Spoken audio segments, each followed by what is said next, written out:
And so I was thrilled when around about 2010 I came across a paper which enabled me over the next year or two to collaborate with my son. Now this is another bit of fortune. My son's a molecular biologist, so I was able to get a bit more insight into the molecular biology than a clinician on his own might be able to. And we published this in the British Journal of Anaesthesia, that the classic Starling principle does not hold for fluid resuscitation in clinical settings. People had just given up on the Starling equation and said it doesn't work. The endothelial glycocalyx model does support the, sorry, my glasses are terrible at the moment, a major role in fluid exchange, and there is a revision of the Starling principle which helps us to develop a paradigm for giving intravenous fluid. And please remember that my purpose was to give clinicians a paradigm for prescribing intravenous fluid therapy. I don't claim to be a physiologist, but if you do struggle through my paper, and it does take some effort, I know that, every sentence is a gem. I had to cut it down to 4,000 words, and I can tell you there's not a redundant word or sentence in it. But here you go. You will meet something called the J-curve. Oh, that's PowerPoint doing a whole thing that I didn't put in, but there you go. You'll meet the J-curve, you'll meet the J-point, and you will get to see that when capillary pressure is low, that the amount of fluid leaving the circulation is very little. And it doesn't matter whether you give 5% dextrose, normal saline, 6% starch, 10% dextran, you will get the same level of increase in capillary pressure from any of those solutions. Now, I don't want to go down on record as saying you can resuscitate with 5% glucose, because if you do, you'll get very hyponatremic. But you can get the volume issues sorted. And when it only starts to matter when you go beyond the J point. When you get the capillary pressure up into higher levels, does the fluid leaving the circulation start to rise. And even then, if you look at the osmotic or the oncotic pressure of plasma, the effect of the oncotic pressure of plasma on the rate at which fluid is leaving the circulation at these capillary pressures is small beer. It's not clinically relevant. No, this is sort of gross, well, it's a combination of clinical findings, so macrocirculatory findings, and laboratory data done mostly by Anglo-American physiologists. I'm the sort of clinician front man for a team of Anglo-American physiologists.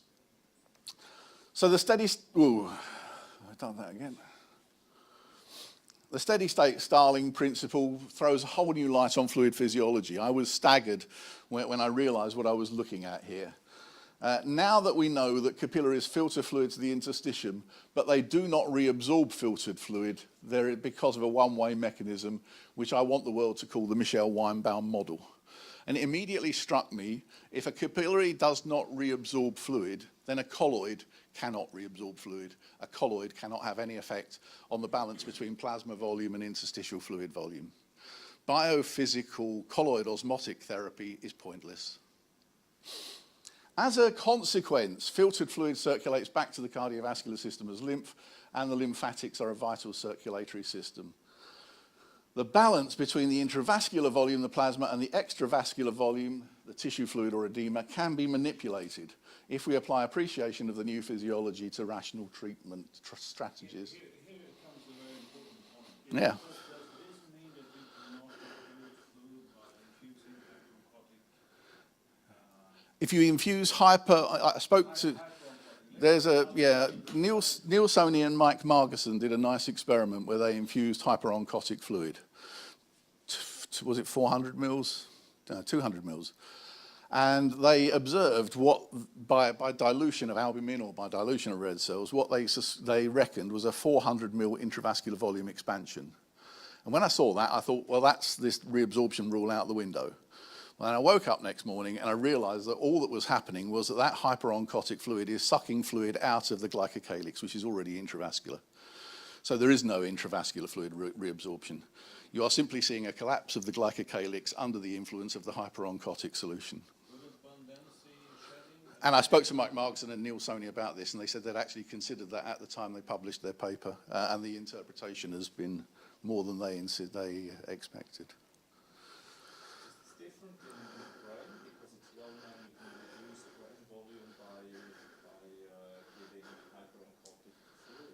Yeah, right. And I'm not going to go into mannitol or hypertonic saline. That's a different thing. What I'm talking about is colloids. Yeah.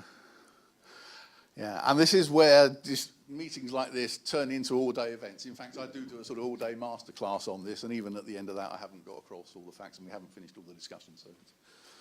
So here's a recent picture of the glycocalyx, and as you can see, the red cell, and this is the interesting thing, the red cells bounce off of this gelatinous layer, this sort of outer layer of the glycocalyx, as it's been called. White cells have no problem grabbing hold of that, penetrating it, and getting in between cells. But one of the purposes of the glycocalyx, we heard that it's to protect the endothelial cells. It's actually to channel the red cells. That's another use for it, channeling red cells. And if you reduce the thickness of that outer glycocalyx layer, you'll see the red cell has a lot more volume to rummage around in the circulation. And anything that shrinks the glycocalyx will make the patient look anemic. Does that make sense? Because there's more volume for the red cell to rattle around inside the same intravascular space. And then there's this inner layer of the glycocalyx, and these molecules are part of the cell membrane, more than part of the cell membrane. They go through the cell membrane, and they're part of the cell skeleton.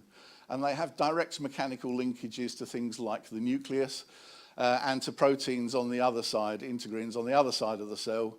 And they also are directly connected to the adhesion molecules inside the intercellular channel. So perhaps we shouldn't just be talking about the glycocalyx today, we should be talking about the whole sort of permeability units, which includes the cell itself and the intraendothelial gap. If I could just make a comment on that, I think it is important to make a distinction Between? I think if we put the whole thing into one big black box, Yeah. then we won't understand, because finally, if you want to demonstrate that glycocalyx is being shed clinically, the only thing you can do is measure biomarkers. So Yes. if you're going to use that as an indication of vascular barrier dysfunction, Yeah. as I was shown in my presentation, Yeah. you will miss a big Yeah. area. I don't think glycocalyx and vascular barrier are synonymous. Okay, the reason that I present that from a clinician's point of view, you're the physiologist, is that we find that the therapeutic interventions that we can make to assist the glycocalyx also directly affect the adhesion molecules and the intraendothelial gap. They are effectively one mechanism. Those slides come up at the end of the lecture, hopefully, if we get there. So how did we get into this situation? Well, it really comes down to the famous Landis and Pappenheimer, who stated that since capillary pressure exceeds the oncotic pressure of plasma over the arterial half of the capillary bed at heart level, there is a fluid filtration here. And this is balanced by absorption over the venous half, where the capillary pressure falls below the osmotic pressure of the plasma. This concept was developed by Landis and Pappenheimer, but to be fair to them, they did note that with equal or greater license, an average limb, capillary and lymphatic can be drawn. They did say there is some license here. They did not say that this is absolutely how every capillary works. So what we have been taught in the past is that in a capillary, oxygen leaves to go to the tissues, nutrients leave to go to the tissues, carbon dioxide returns to the bloodstream, fluid is filtered at the arterial end, filtered there, reabsorbed at the venous end, and the overspill, what's left, goes back to the blood as lymph.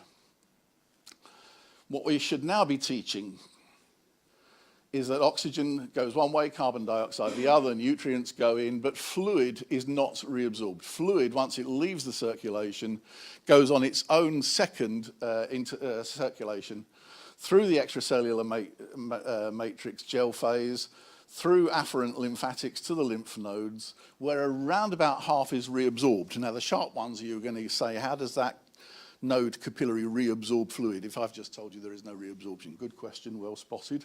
There is an answer. And the other half goes on to efferent lymph and the thoracic duct back into the great veins. And that is the extravascular circulation of extracellular fluid. This is how Rodney Levick and Charles Michel drew it in 2010, is it? Yeah. That over here we see a traditional Starling principle with filtration, absorption, but absorption had never actually been demonstrated. It was always just presumed because Landis and Pappenheimer said it occurs, but it had never been seen.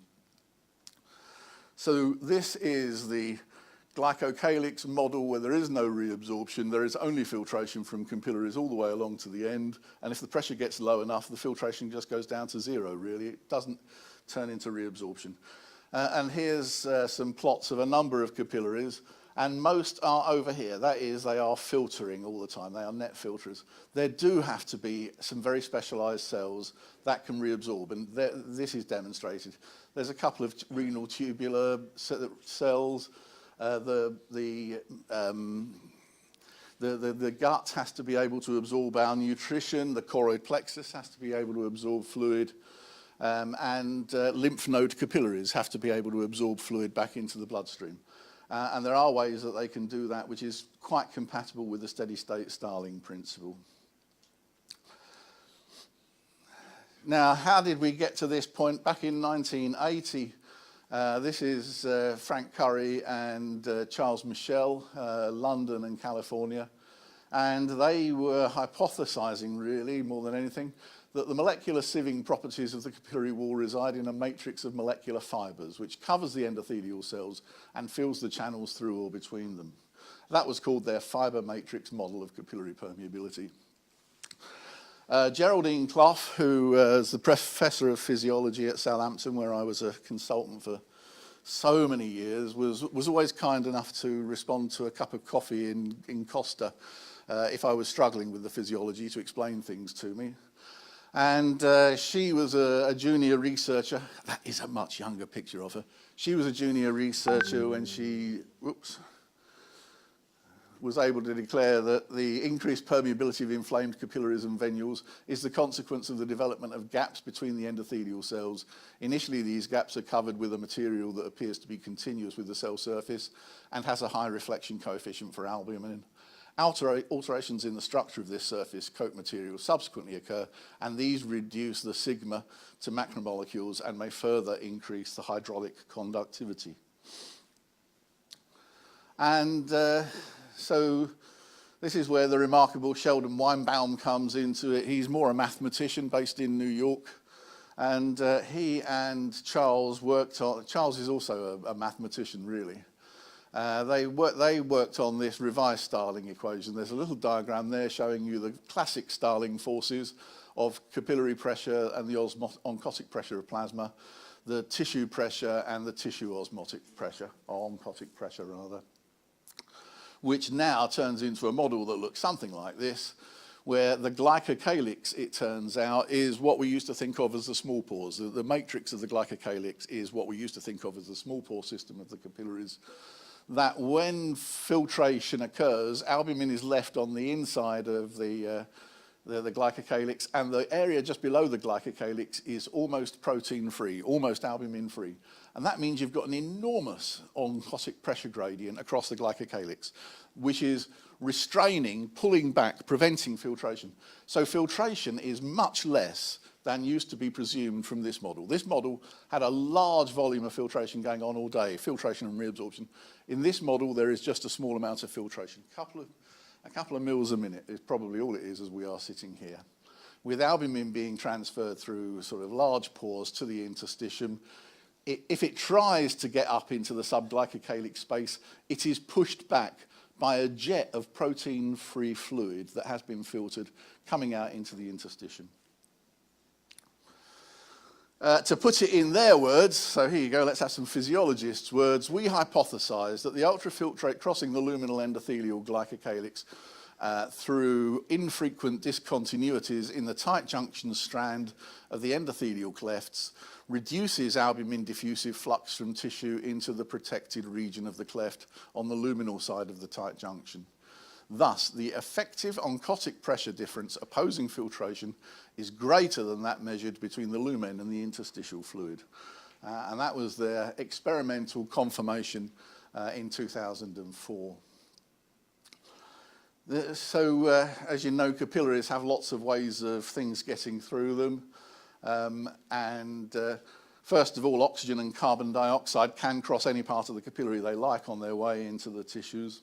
But water and small lipophobic molecules like glucose and hormones have to find their way through fenestrations or through the glycocalyx and then through into endothelial junctions. And large lipophobic molecules have to find their way through some of the large pore candidate systems that we see, looking at things like endothelial gaps in severe inflammation, transendothelial channels, and vesicular transport. And this is a cartoon you've seen, there are many of them, of the glycocalyx. What I want to emphasize to you is that this is the cell membrane, and the glycocalyx is not on the cell membrane, it's not in the cell membrane, it's rooted inside the cell. This is part of the cell cytoskeleton.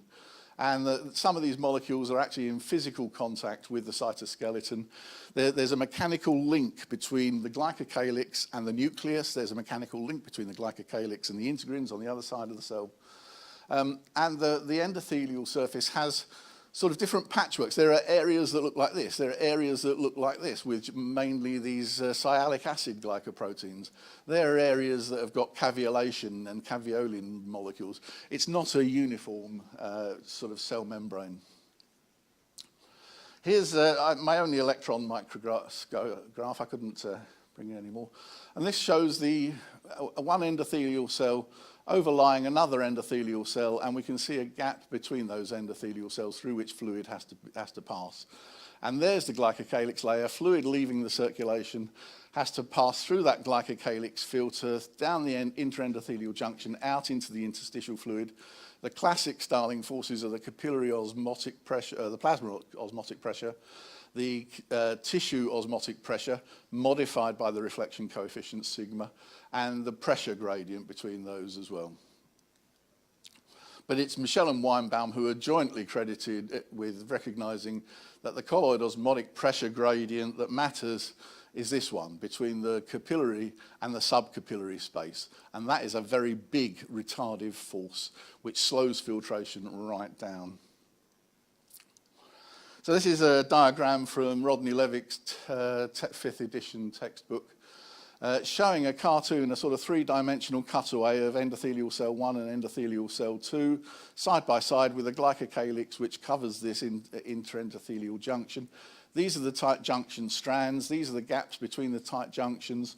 Fluid is channeled into these gaps and out the other side at very high velocity, like a high-pressure water hose, driving back albumin and other proteins that are trying to rise into the subglycocalyx space, but they are driven back. So the osmotic pressure here remains very, very low indeed. It's called, or at least they called it, a protected region on the underside of the glycocalyx. The endothelial barrier does, however, leak plasma proteins. A little bit of albumin gets through, and the degree of leakiness can be quantified by Stavelman's osmotic reflection coefficient sigma, which ranges in value from 0 to 1. Unity means a perfect 100% reflection and no leakage. In the pulmonary circulation, it is about 0.7. It's not perfect. In the liver, there is no reflection coefficient. The interstitial fluid in the liver is the same as plasma. So there's absolutely nothing going on there. That's another cartoon that I think we can skip on fairly quickly because we've already talked to you about the glycocalyx layer over an interendothelial junction, and there's the gap. If that gap widens, you can imagine it gets easier for fluid to flow through. If the glycocalyx gets thinned, it's easier for fluid to flow through. So this is an experiment that is reported from these chaps, and what we see here is this yellow bit, the yellow indication is normal. This is kind of rest with a normal-ish capillary pressure, a normal-ish filtration rate. It's positive and very, very small. And then what they did was to collapse the capillary pressure so that it immediately went below the osmotic pressure, the oncotic pressure of plasma. And look, although I told you reabsorption doesn't occur, look, the transendothelial flux went negative. There was reabsorption. And it's what we clinicians can call an autotransfusion, up to about 500 mils due to transient, but it is transient absorption with acute hypovolemia or vasoconstriction. And there we can see a diagram of the changes in capillary pressure suddenly going very low and the filtration rate suddenly going negative into absorption. But then within 20 minutes and maybe within 15 minutes, everything has come back into a new steady state. And the new steady state is indicated by this point here, minimal filtration at a much lower capillary pressure, and indicated here by the adaptations that occur in the flow rate, the subglycocalyx albumin concentration, and the fact that we now have no reabsorption again. If you take your animal rapidly into hypovolemia, you will get a 500 ml autotransfusion. But if you slowly take your animal, your human, down into hypovolemia, low capillary pressure, you just go along this line. You never actually get reabsorption. And that's the vast majority of clinical states, of course.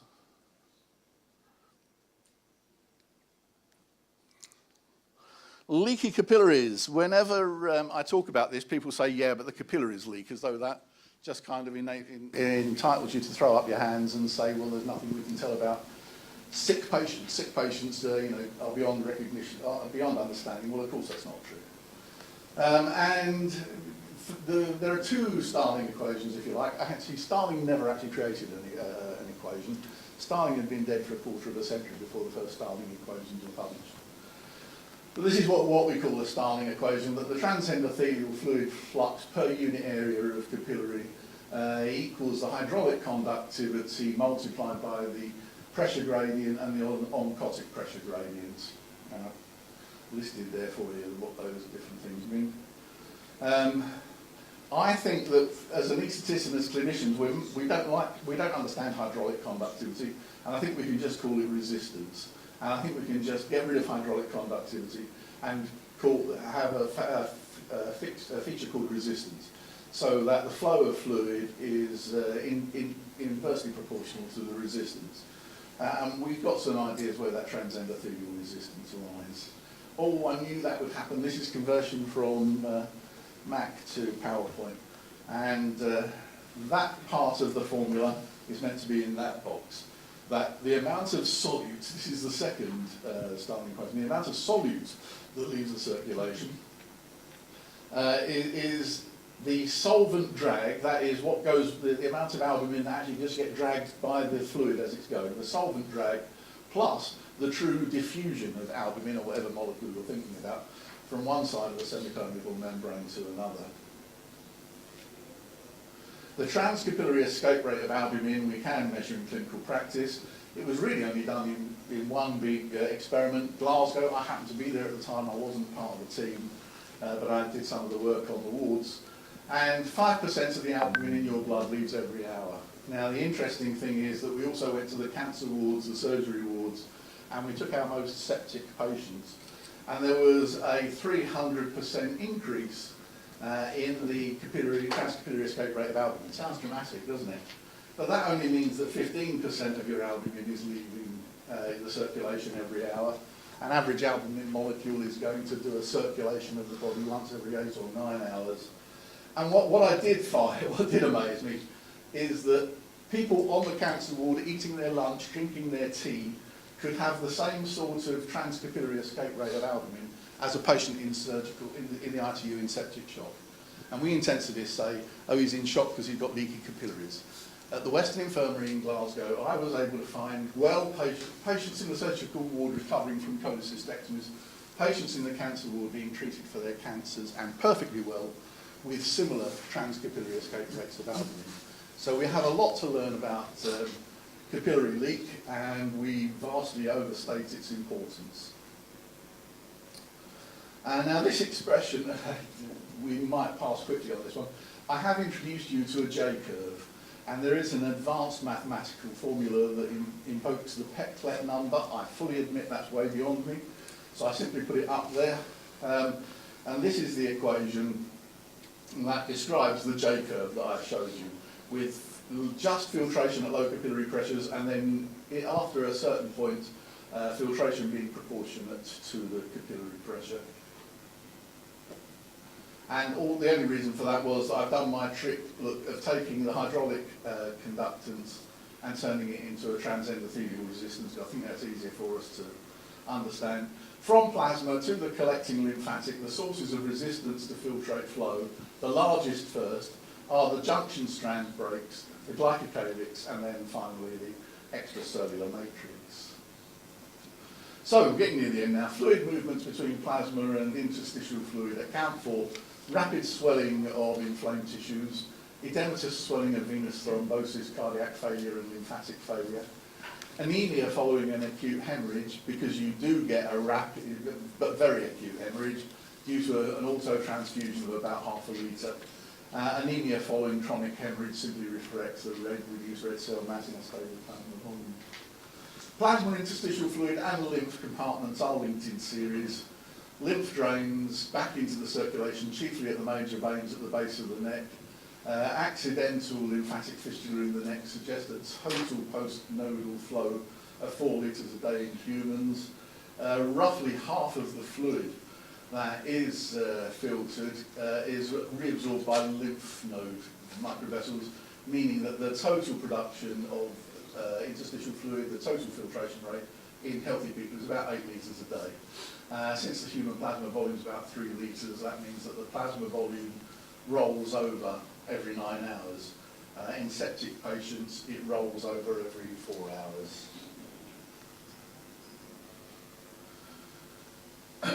Thank you.